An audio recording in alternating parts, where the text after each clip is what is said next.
नाही, यामध्ये मी नक्की माहिती घेईन त्याची, परंतु समृद्धी महामार्गावरनं मी देखील प्रवास केलेला आहे.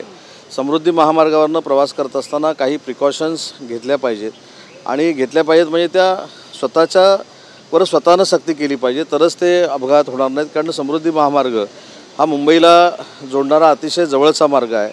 पूर्वी त्याला 16-16, 17-17 तास लागायचे, आता 8 ते 9 तासामध्ये आपण मुंबईला पोहोचू शकतो.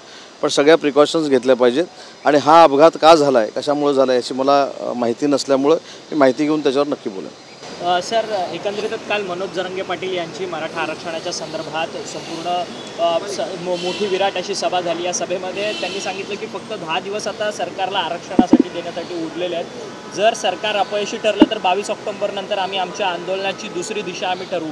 खरं तर सरकारनेच मनोज जरांगे पाटलांना संपूर्ण आरक्षण देण्याच्या संदर्भात 30 दिवसांचा अवधी आश्वासन काळ मागितलेला होता.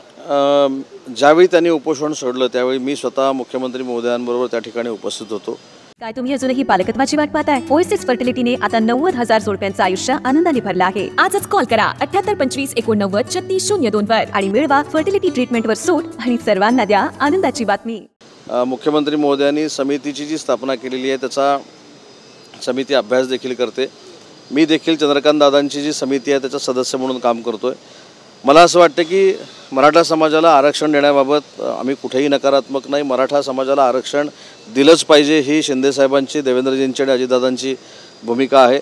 परंतु हे देत असताना ते न्यायालयामध्ये देखील टिकलं पाहिजे. असं टिकाऊ आरक्षण हे मराठा समाजाला देणं गरजेचं आहे आणि मी खात्रीला एक सांगतो की मराठा समाजाला आरक्षण शिंदे, फडणवीस आणि अजितदादाच देऊ शकतात, बाकी कोणी देऊ शकत नाही. परंतु आताच जी मुलाखत झाली, अर्थात एका माध्यमांच्या मुलाखतीतच आता तुम्ही समोर बसलेला होता आणि शरद पवारांनी संपूर्ण या गोष्टींवरती किती वेळाचा प्रोसेस होईल, कारण खरं तर लोकसभेमध्ये, राज्यसभेमध्ये, त्यानंतर पुन्हा विधानसभेमध्ये येऊन हे संपूर्ण आरक्षण विधेयक जे आहे ते पारित होऊ शकते, याला खरं तर खूप वेळ लागू शकतो. या गोष्टीवरती शरद पवारांनी जे आश्वासन देण्याकरता गेलेले स्वतः मुख्यमंत्री होते त्यांच्यावरती टीका केलेली आहे की त्यांना कायद्याची समज नाही म्हणून. नाही, त्याच्यामध्ये मी स्वतः ती मुलाखत ऐकलेली आहे. त्याच्यामध्ये पवारसाहेबांनी असं कुठेही टीकात्मक बोललेले नाही आहेत.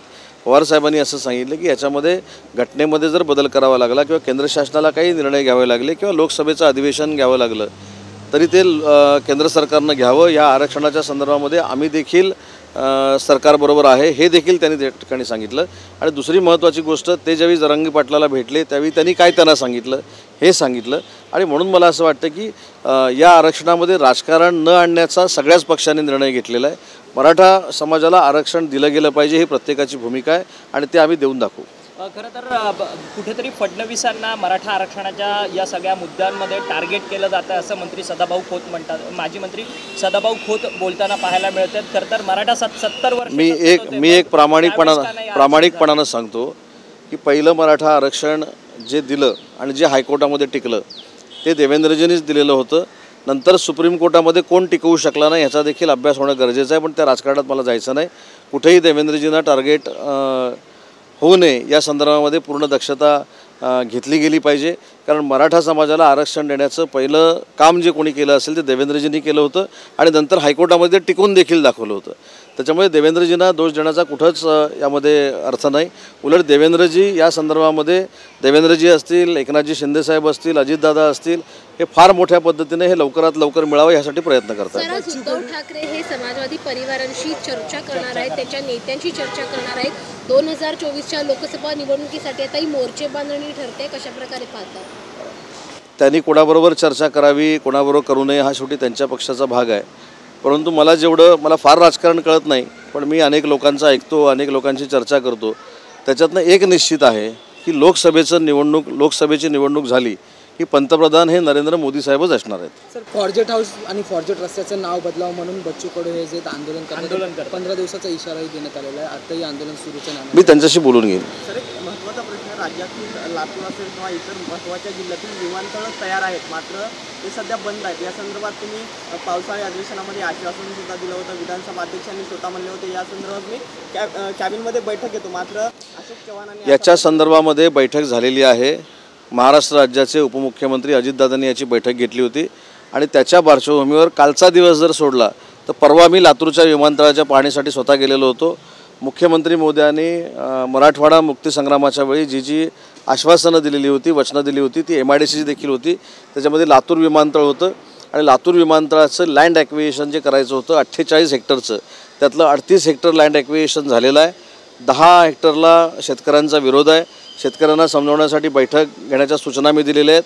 अन्यथा कंपल्सरी ॲक्विजिशन करण्याच्या सूचना देखील मी दिलेल्या आहेत. सर, ज्याची वाट संपूर्ण राज्य पाहत आहे तो मंत्रिमंडळाचा विस्तार जो आहे तो कधी होणं अपेक्षित आहे? कारण का अशी माहिती मिळते की नवरात्रीपर्यंत आता मंत्रिमंडळाचा जो विस्तार आहे तो होतील. तुमच्या गटातील जे तुमच्या पक्षातील जे इतर नेते आहेत त्यांची वर्णी लागू शकते का? मंत्रिमंडळाचा विस्तार करणं ही शेवटी मुख्यमंत्री असतील, दोन्ही उपमुख्यमंत्र्यांशी चर्चा करून निर्णय घेतील. पण मंत्रिमंडळाचा विस्तार लवकरात लवकर होईल. सर, एक वेगळा प्रश्न असा आहे की काँग्रेसचे नेते मिलिंद देवरा जे आहेत ते लवकरात आता राष्ट्रवादीच्या वाट धरणार आहे अशी पद्धतीची माहिती मिळते. पक्षात पडलेल्या फुटीनंतर मिलिंद देवरा यांच्या येण्याने तुम्हाला असं वाटतं अजित पवार गटाला बळ मिळेल? आता मिलिंद देवरा साहेब जर राष्ट्रवादी काँग्रेस पक्षामध्ये आले, भाजपमध्ये आले किंवा अन्य कुठच्या पक्षामध्ये गेले तर प्रत्येकजण त्यांचं स्वागतच करेल ना. कारण मिलिंद देवरांसारखा एखादा मोठा नेता जर काँग्रेस, मला माहीत नाही सोडणार आहेत की नाही, पण सोडण्याचा मनामध्ये जर त्यांचा विचार असेल तर त्यांचे सगळेच जण स्वागत करतील. आम्ही देखील स्वागत करू. सर, एक शेवटचा प्रश्न. खरं तर पुण्याच्या माजी पोलीस आयुक्त मीरा बोरवणकर यांनी एक पुस्तक लिहिलेलं आहे, मॅडम कमिशनर. त्या पुस्तकामध्ये त्यांनी खुलासा केलेला आहे आणि उपमुख्यमंत्री आत्ताचे अजित पवार यांच्यावरती त्यांनी खरं तर आरोप केलेले आहेत की येरवडा येथील 3 एकरची जी जमीन आहे ती खरं तर पोलिसांच्या वसाहतीसाठी राखीव होती, परंतु त्या तत्कालीन पालकमंत्री आणि अजित पवार त्यावेळेस होते आणि त्यांनी ती जमीन जी आहे ती लिलाव केली. त्या लिलाव करण्यास मी विरोध केलेला होता असं पुस्तकात त्यांनी नमूद नाही. त्यांनी पुस्तकामध्ये काय लिहिलं आहे मी पुस्तक देखील वाचलेलं नाही आणि एखाद्या पुस्तकामध्ये त्यांनी लिहिलं आहे म्हणून मी माझं मत अजितदादांच्या बाबतीतलं बदलणं हे देखील योग्य नाही. अजितदादा हे आता देखील तिथले पालकमंत्री आहेत, एक सक्षम उपमुख्यमंत्री म्हणून काम करत आहेत आणि कुठची जमीन घेऊन त्याच्यावर वेगळा विकास करण्याची मानसिकता त्यांची असेल असं मला वाटत नाही. आणि म्हणून बोरवणकर मॅडमनी काय लिहिलं हे पहिलं वाचायला लागेल आणि त्याच्यावर मी खुलासा करण्यापेक्षा, अजितदादा खुलासा करण्यापेक्षा अजितदादांचं कार्यालय खुलासा करेल.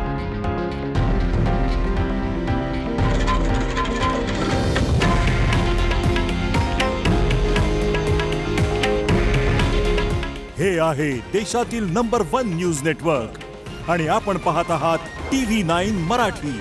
काळजी तुमची, हित महाराष्ट्राचं.